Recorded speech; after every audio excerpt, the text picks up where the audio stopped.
전쟁이 일어났다. 대만 해군, 중국 해군과 대규모 충돌. 타이베이 연합뉴스, 김철문 통신원. 중국이 그간 비공식 경계선으로 사실상 묵인되어온 대만해협 중간선을 무력화하는 것은 대만해협 정세에 대한 두 가지의 새로운 위험을 조성하는 것이라는 분석이 나왔다. 14일 연합보 등 대만 언론에 따르면 대만 국가정책연구기금의 제중연구원은 최근 중국 관영통신 신화사가 전국 부대의 대만해협 방향의 전비태세 경계순찰 정례화를 밝힌 것과 관련해 이같이 밝혔다. 제 연구원은 먼저 이번 발표는 중국 중앙군사위원회가 이미 대만해협과 남중국해를 관장하는 동부전구와 남부전구에 대만 본선과 비교적 거리가 먼 대만해협 중간선을 넘어서 군사훈련을 기획 실시할 권한을 위임했다는 것을 의미한다고 설명했다. 그는 이처럼 대만해협 중간선이 무력화되면서 중국군 전구가 훈련의 실전성을 강조한 나머지 양측 최일선의 군함과 군용기 등이 예측할 수 없는 군사적 충돌을 벌일 위험성이 매우 높아질 것으로 우려했다. 다만 대만 본선과 비교적 가깝거나 중간선을 넘어 일정 시간 머무르는 경우에는 중앙군사위원회가 여전히 통제할 것으로 판단된다고 덧붙였다. 이어 두 번째 새로운 위험은 앞으로 중국 해군이 해경, 제3위 해군으로까지 불리는 해상민병대, 어선 등과 함께 중간선 동쪽으로 넘어와 훈련 등을 하는 경우라고 설명했다. 그러면서 대만 측이 이런 상황 대처에 매우 어려움을 겪을 것이라고 내다봤다. 그러므로 대만군과 해순서, 해경는 기존의 대응책을 수정하고 비전쟁 군사행동에 대한 법률적 근거 절차를 명확하게 마련해야 한다고 강조했다. 제 연구원은 해군과 해순서가 중장기적인 측면에서 미국산 대자멜기 구매 또는 함정건조 계획 등을 새롭게 검토해야 한다고 주장했다. 앞서 중국은 지난 2, 3일 펠로시 의장이 대만을 방문한 이후 대규모 군사행동을 하면서 대만 해협에 대한 주권과 관할권 주장을 행동으로 옮겼다.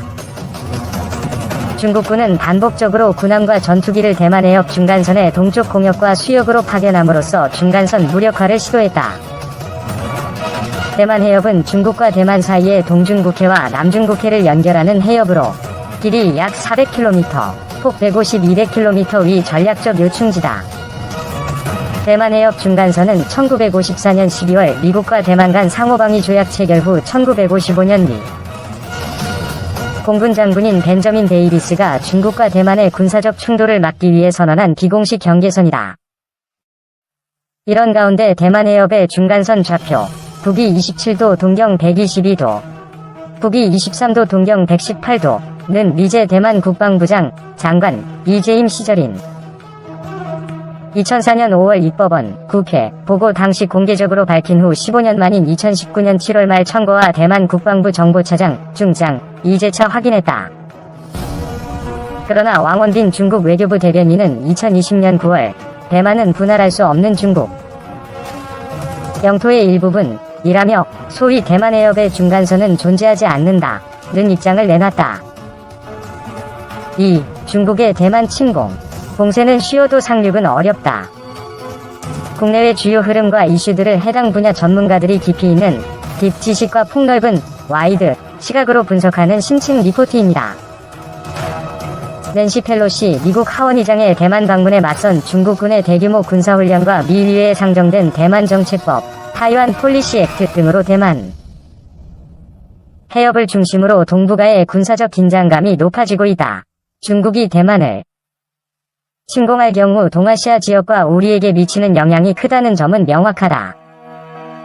따라서 가능성이 낮더라도 중국의 침공 시나리오에 대한 심각한 고민이 필요한 상황이다. 중국은 미국이 도착하기 전에 대만 침공을 마무리 지으려 할 것이다. 반면 대만은 자국의 군사력으로 초기 대응을 하되 미국 개입 때까지 버틴다는 확고한 방위 보수 전략에 중점을 두고 있다.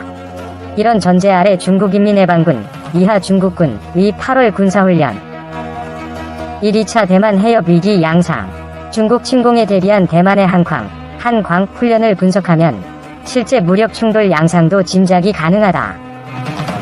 중국은 여권 조성 해상 및 공중 봉쇄 제한적 공격 상륙 침공 등 4단계로 분쟁을 전개할 것이고 대만은 적의 침공 초기 생존성 유지 능력의 증강 승수 제1격 후지 지속전이라는 방위 구상으로 대응할 것이다. 우선 여건 조성 단계에서 중국군은 3전, 심리전, 여론전, 법률전, 사이버전 등을 통해 우호적 여건 조성을 할 것이다. 대만 해협은 중국이 주권적 권리를 보유한다는 법률전, 국내 민족주의에 호소하는 여론전, 가짜뉴스를 대량 생산하는 심리전 등으로 여건을 조성하고 사이버 공격을 통해 대만의 지휘통신망을 교란할 것이다. 이 단계는 해상 및 공중 봉쇄다. 마조도와 진먼다오, 금문도에 대한 봉쇄 및 점령을 시도할 가능성이 높다. 특히 진먼다오는 1958년 촉발된 제2차 위기 시 중국군이 47만 발 포격을 가해 많은 사상자를 낸 곳으로 8월 훈련에서도 중국군이 18여 차례의 드론 진입을 시도한 바 있다. 두 섬에 대한 점령 시도 후 중국군은 기륭, 항, 카오슝, 고웅, 항 등 대만 본토에 대한 전면 봉쇄로 모든 선박의 출입을 봉쇄하고 방공 식별구역을 확대하여 항공기 진출입도 통제한다. 대만도 자체 보유한 전투기와 패트리어트, 호크 미사일 등으로 대응하겠지만 전력의 열세로 효과는 제한적일 가능성이 높다. 3단계는 제한적 공격 단계다. 중국군은 370mm 방사포와 DF-11A, DF-15B 미사일을 통해 대만 국방부, 육해공 총사령부 등 군지휘 시설을 무력화하고 제공권과 제해권 확보를 시도할 것이다.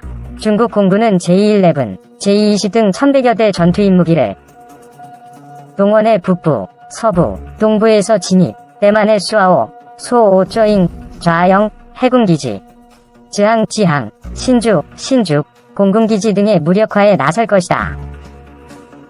대만도 AIM-120 장거리 공대공 미사일을 장착한 F-16V 과 미라지 2000 등으로 대응하겠지만 미국 지원 없이는 전력 열세의 불리함을 만회할 수 없을 것이다. 한편 중국 해군은 본토 연안과 서태평양 지역의 랴오닝함, 요령함, 산동함 등 항모전단을 집결해 미군 개입을 막고 대만에 대한 포위망을 형성할 것이다. 중국은 7척의 핵추진 잠수함과 42여 척의 재래식 잠수함을 보유하고 있다. 핵추진 잠수함은 미군 전력의 접근 거부에, 재래식 잠수함은 어뢰를 이용한 함선 공격과 기뢰부설 임무에 활용될 것이다. 이 잠수함들은 대만 해협으로 은밀하게 진입한 다음 주요 항로 등에 매복하고 있다가 목표물들을 공격하고 기뢰를 부설하는 데 중점을 둘 것이다. 대만 해군은 기륜급 구축함 4척, 양양급 소해함 8척, 잠수함 4척 등이 있으나 중국 해군 격퇴에는 역부족으로 보인다. 4단계로 중국은 분리독립 시도에 대한 재발방지 요구 등 대만과의 협상을 시도하지만 대만이 거부한다면 마지막 수단으로 상륙작전을 선택할 것이다. 우선 다량의 미사일과 해상 공중 공격을 통해 미사일 방어망이 구축되어 있는 화리안의 자산, 가산, 공군기지를 비롯한 대만 주요 방어망을 무력화할 것으로 보인다. 상륙 여건이 조성되면 해군 육전대 등이 대규모 상륙작전을 감행해 신속한 대만 점령을 시도할 것으로 보인다. 중국군의 전차 상륙을 저지하기 위해 설치된 대만 진먼다오의 장애물, 멀리 희미하게 보이는 도시가 중국의 하문시다. 그러나 중국군의 상륙 준비는 미국 감시정찰 자산에 의해 사전에 포착될 가능성이 많고 대만 해협을 건너는 동안 보급로 확보도 문제가 될 것으로 보인다. 게다가 대만 해안에서 상륙작전이 가능한 곳은 카오슝 등 10여 곳에 불과해 대만군이 이곳에 집중해 강력한 방어선을 구축한다면 성공 여부도 예단키 어렵다. 실제로 대만은 미국 지원을 기다리는 동안 중국군 상륙에 대응해 근해 사수, 해안선 적군 섬멸이라는 전략 개념을 따르고 있다. 웅풍 계열의 미사일, 에미레이T 전차, CM-34 전투장갑차의 도입 등 독자적인 방위 능력을 갖추기 위한 노력도 하고 있다. 향후 이 지역에서 발생 가능한 무력 충돌 수준은 중국과 대만이 인식하는 사안의 심각성 피해 감수 여부 군사작전의 성공 가능성 여부에 따라 좌우된다. 그러나 단기 저강도, 단기 고강도, 장기 저강도, 장기 고강도 시나리오 가운데 단기 저강도의 가능성이 높다. 대만의 분리독립 행보가 극단적이지 않을 것임을 전제로 장기적 분쟁 상황과 고강도 무력 충돌은 막대한 피해로 이어지기 때문에 미국, 중국, 대만 모두 원하지 않을 것이다. 차이잉원 대만 총통이 지난 2일 대만 타오이안시에 있는 군사기지를 방문해 캐스트렐 대전차 로켓 발사기를 다루고 있다. 대만 당국은 인민해방군 전투기 수십 대가 대만 방공식별구역 ADIZ를 잇따라 침범했다고 밝혔다.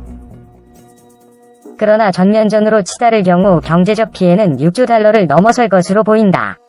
미국 랜드연구소는 무력 충돌이 발생할 경우 미국은 국내 총생산 GDP 2022년 25.3조 달러의 5%, 중국은 GDP 19.9조 달러 중 25%가 감소할 것으로 분석한다.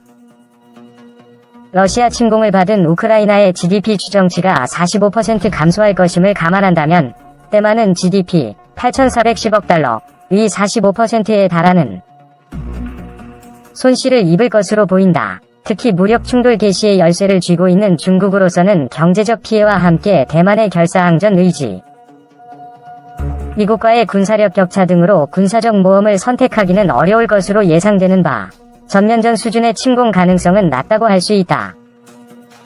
따라서 중국은 무력 시위로 대만 해협의 위기를 고조시키는 가운데 하이브리드전으로 하나의 중국 정책의 정당성을 강조하고 사이버 공격 등 회색지대 전술에 의존할 가능성이 높다.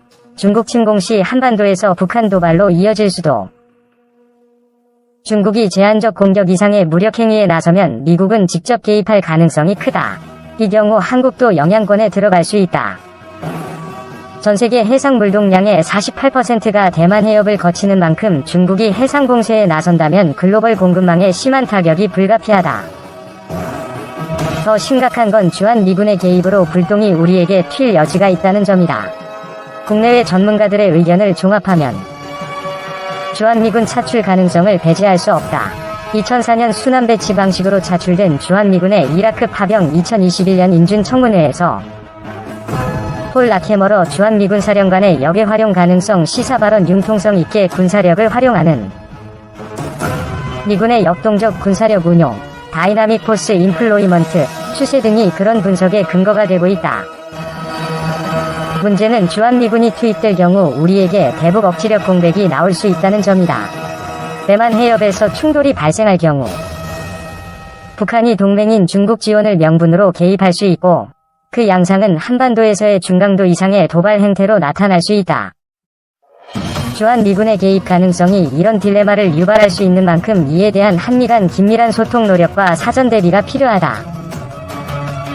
공군사관학교를 졸업하고 연세대에서 국제정치학 박사학위를 받았다. 미 랜드연구소에 방문학자로 다녀왔다. 합참과 국방대학교 안보대학원 교수로 근무하고 합동참모대학장을 거쳐 합동군사대학교 총장을 역임했다. 한미동맹, 핵전략, 항공우주전략